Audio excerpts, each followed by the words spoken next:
हर पल आपके साथ। नमस्कार, आप देख रहे हैं हर पल न्यूज और मैं हूं आपके साथ अंजलि सिंह। खबर इंडिया के इस खास बुलेटिन में आपका स्वागत है। खबरों की शुरुआत करेंगे, लेकिन उससे पहले नजर डालेंगे इस वक्त की हेडलाइंस पर। कोरोना संक्रमण को लेकर अलर्ट सरकार। पीएम मोदी ने शाम को बुलाई समीक्षा बैठक। बैठक में बढ़ते संक्रमण और मौजूदा हालात पर होगी चर्चा। केजरीवाल ने कोरोना को दी मात, ठीक होने की ट्वीट कर दी जानकारी। केजरीवाल ने ट्विटर में लिखा, आपकी सेवा में हाजिर हूं। 16 जनवरी तक यूपी के सभी यूनिवर्सिटी, कॉलेज और स्कूल किए गए बंद। कोरोना के चलते लिया गया फैसला, 10 जनवरी से ऑनलाइन होंगी छात्रों की पढ़ाई। कोरोना के मामलों में भारी उछाल, 24 घंटे में देश में 1.5 लाख से ज्यादा नए केस। बीते 24 घंटे में 324 लोगों की गई जान। देश में तेजी से बढ़ रहे कोरोना के मामलों को लेकर सरकार पूरी तरह से अलर्ट है। बढ़ते संक्रमण को देखते हुए पीएम मोदी ने रविवार शाम यानी आज शाम 4:30 बजे एक बैठक बुलाई है। बैठक में पीएम मोदी कोविड की स्थिति को लेकर समीक्षा बैठक करेंगे। इस दौरान वो कोविड के हालातों पर चर्चा करेंगे। बता दें कि बीते दिन देश में 1,41,000 से ज्यादा संक्रमित मिलने में से चिंता बढ़ गई है। हालांकि देश में कई राज्यों ने कोरोना की रोकथाम के लिए कई सख्त पाबंदियां तक लागू कर दी हैं, लेकिन संक्रमण थमने की बजाय बढ़ता जा रहा है। दिल्ली के मुख्यमंत्री अरविंद केजरीवाल ने कोरोना को मात दे दी है। सुबह ट्वीट कर उन्होंने इसकी जानकारी दी। उन्होंने ट्वीट में लिखा है कि कोरोना से ठीक होकर मैं वापसी से आपकी सेवा में हाजिर हूं। बता दें कि अरविंद केजरीवाल 4 जनवरी को कोरोना पॉजिटिव पाए गए थे। 5 दिनों तक क्वारंटाइन में रहने के बाद वह ठीक हो चुके हैं। बता दें कि राजधानी दिल्ली में कोरोना संक्रमण बहुत तेजी से फैल रहा है। राजधानी दिल्ली में शनिवार को कोरोना के 20,181 नए मामले सामने आए हैं। झारखंड में कोरोना संक्रमण की बढ़ती तीसरी लहर में शनिवार को राज्य के मुख्यमंत्री हेमंत सोरेन की पत्नी, उनके दोनों बच्चे, साली समेत कुल 5,081 लोग में संक्रमण की पुष्टि हुई है, जबकि बीमारी से 3 लोगों की मौत हो गई है। झारखंड में लगातार 5वें दिन कोरोना विस्फोटक जारी है और सिर्फ 24 घंटों में राजधानी रांची के 1,731 मामले समेत 5 राज्यों में कुल 5,081 नए मामले दर्ज किए गए हैं, जिनमें मुख्यमंत्री आवास में मुख्यमंत्री की पत्नी कल्पना सोरेन और उनके दोनों बेटे, साली समेत 15 लोग शामिल हैं। राज्य में जीनोम सीक्वेंसिंग की एक भी मशीन नहीं है, जिनकी वजह से अब तक इस बात की पुष्टि नहीं हो सकी है कि इस समय आ रहे कोरोना वायरस के मामले नए स्वरूप ओमिक्रॉन के कारण है या विस्फोट पुराने डेल्टा स्वरूप के चलते हैं। झारखंड सरकार के स्वास्थ्य मंत्रालय की ओर से जारी आंकड़ों के अनुसार राज्य में कुल 21,098 लोगों का संक्रमण इलाज चल रहा है, जबकि पिछले 24 घंटे में 1,186 लोग कोरोना संक्रमण से मुक्त भी हुए हैं। रांची में मुख्य चिकित्सा अधिकारी डॉक्टर का कहना है कि मुख्यमंत्री हेमंत सोरेन, सहायक सुनील श्रीवास्तव समेत 9 लोगों की रिपोर्ट नेगेटिव आई है। डॉक्टर ने बताया कि संक्रमितों में से सभी को संक्रमण के हल्के लक्षण हैं और घर में पृथकवास में ही उनका इलाज किया जा सकता है। अलीगढ़ चुनाव आयोग ने चुनाव की तारीखों की घोषणा करने के बाद सरकार के चुंगल से मुक्त हुए जिला अधिकारियों ने 48 घंटे का अल्टीमेट देते हुए जिले में लगे सभी होर्डिंग्स को उतारने जाने का फरमान सुना दिया है। डीएम ने होर्डिंग्स को लेकर सुनाए गए फरमान के बाद जिला प्रशासन और पुलिस पूरी तरह से मुस्तैद नजर आई है। डीएम ने प्रशासनिक अधिकारियों का अल्टीमेट देते हुए कहा कि कोई भी होर्डिंग 48 घंटे के बाद शहर या देहात क्षेत्रों में दिखाई नहीं देना पड़ना चाहिए। हमारा टीम्स सभी नगर पालिका क्षेत्र में, नगर पंचायत क्षेत्र में प्लस गांव पंचायतों में टीम्स रेडी है।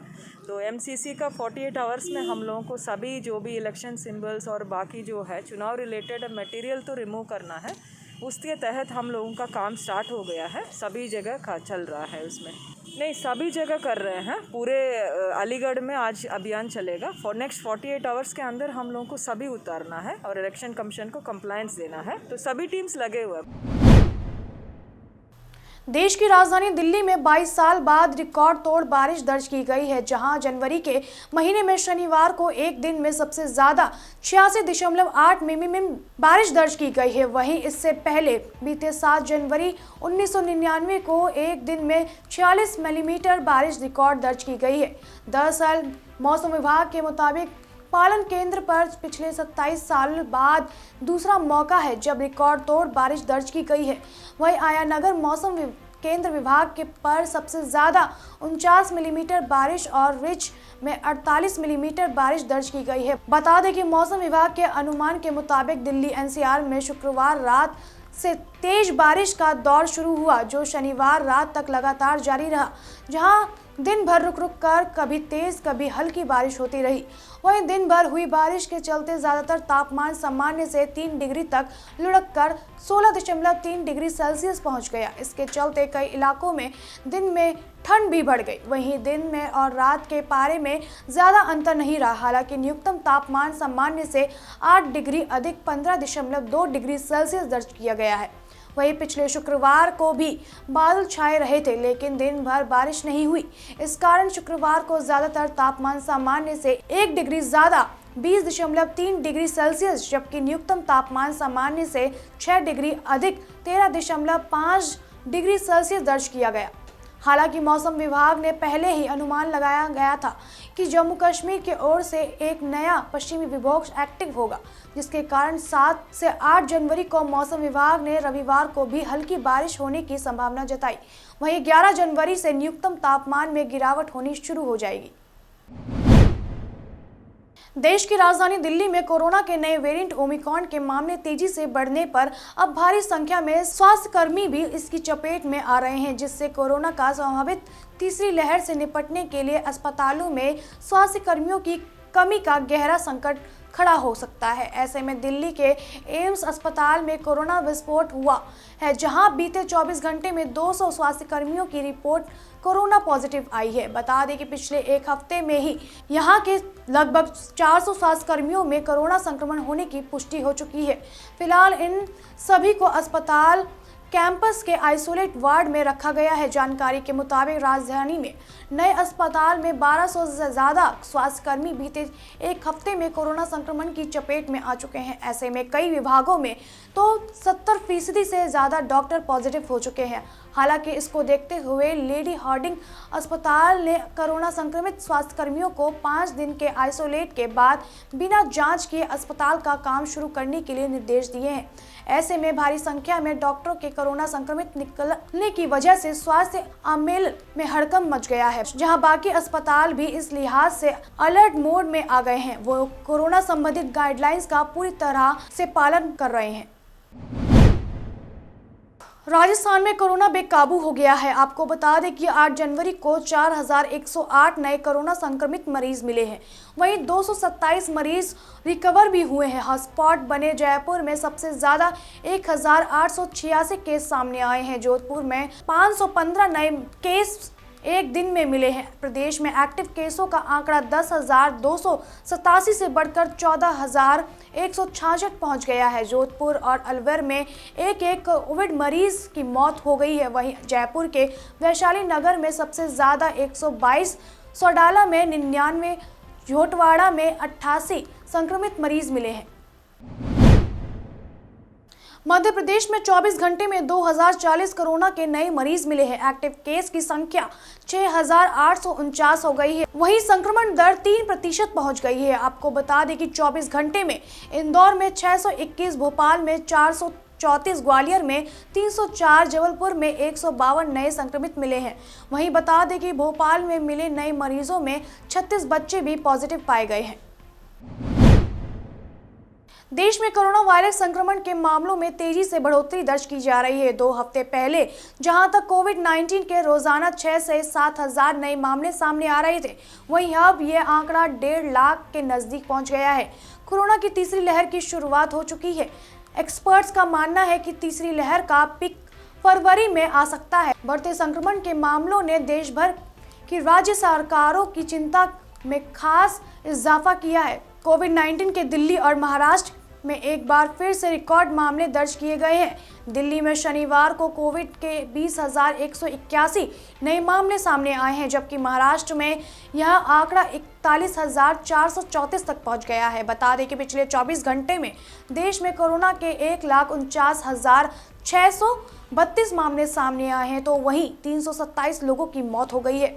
भारत के 27 राज्यों और केंद्र शासित प्रदेशों से कोरोना वायरस के नए वेरिएंट ओमिक्रॉन के अब तक 3,623 नए मामले सामने आ चुके हैं। केंद्रीय स्वास्थ्य मंत्रालय ने जानकारी दी है कि इस वेरिएंट से संक्रमित अब तक 1,409 मरीज ठीक हो चुके हैं। महाराष्ट्र में कोरोना के बढ़ते संक्रमण को काबू में करने के लिए सरकार ने नए प्रतिबंध लगाए हैं। बता दें कि अब महाराष्ट्र सरकार ने भी रात 11 बजे से सुबह के 5 बजे तक नाइट कर्फ्यू लगा दिया है। बता दें रविवार की रात से ही नाइट कर्फ्यू लागू हो गया है। साथ ही आपको बता दें कि महाराष्ट्र में शनिवार को ओमिक्रॉन वेरिएंट के 133 नए मामले सामने आए हैं। वहीं अब तक कुल मामलों की संख्या बढ़कर 1,009 हो गई है। आपको बता दें कि नई नियमावली के अनुसार रात 11 बजे से सुबह 5 बजे तक सिर्फ जरूरी सेवाओं के लिए आप घर से बाहर निकल सकेंगे। काशी विश्वनाथ धाम में श्रद्धालुओं को थर्मल स्क्रीनिंग और सैनिटाइजर के बाद अब मंदिर में प्रवेश मिलेगा। बिना मास्क के मंदिर में अब किसी को प्रवेश नहीं दिया जाएगा।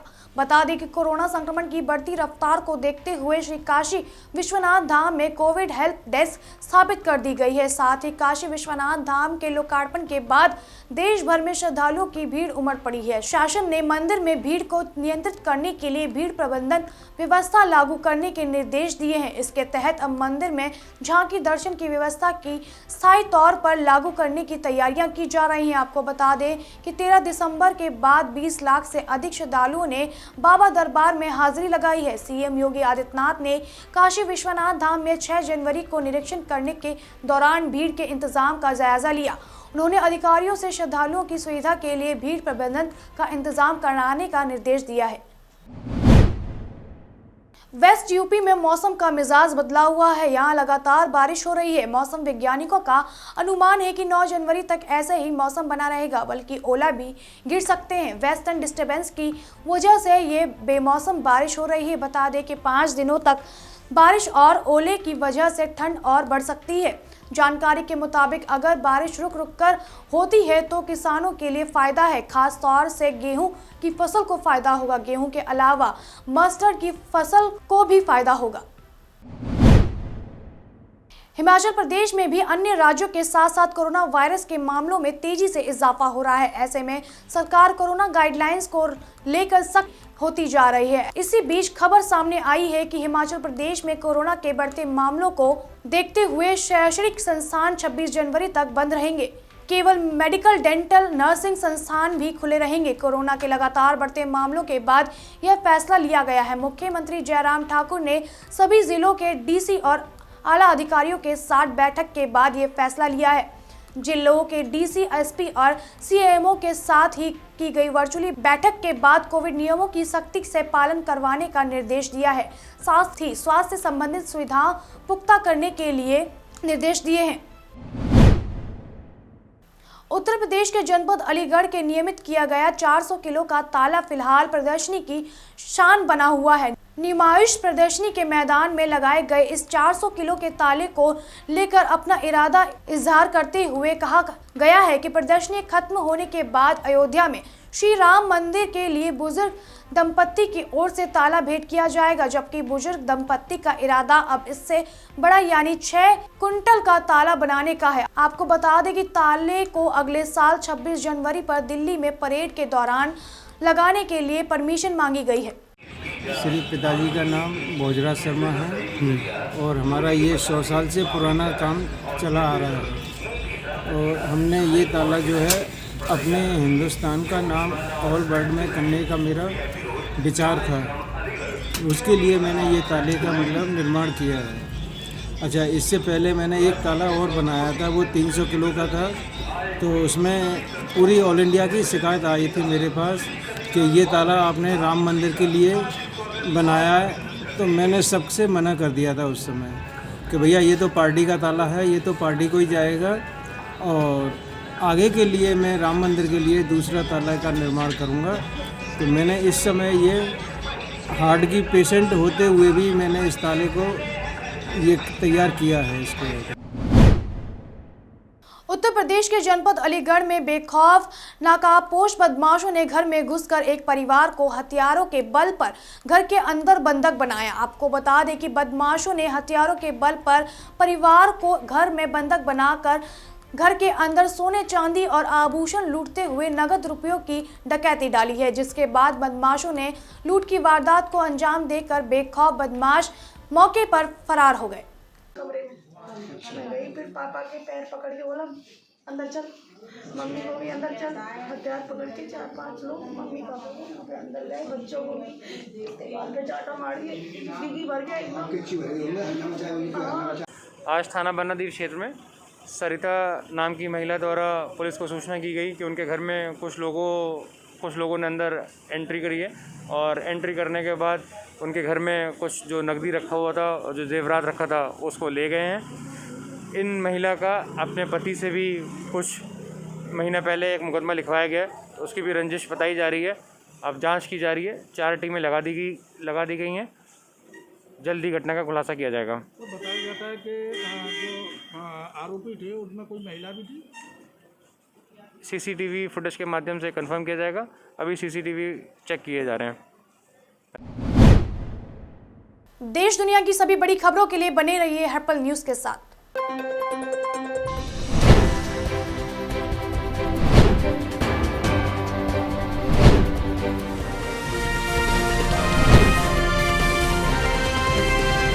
हर पल आपके साथ।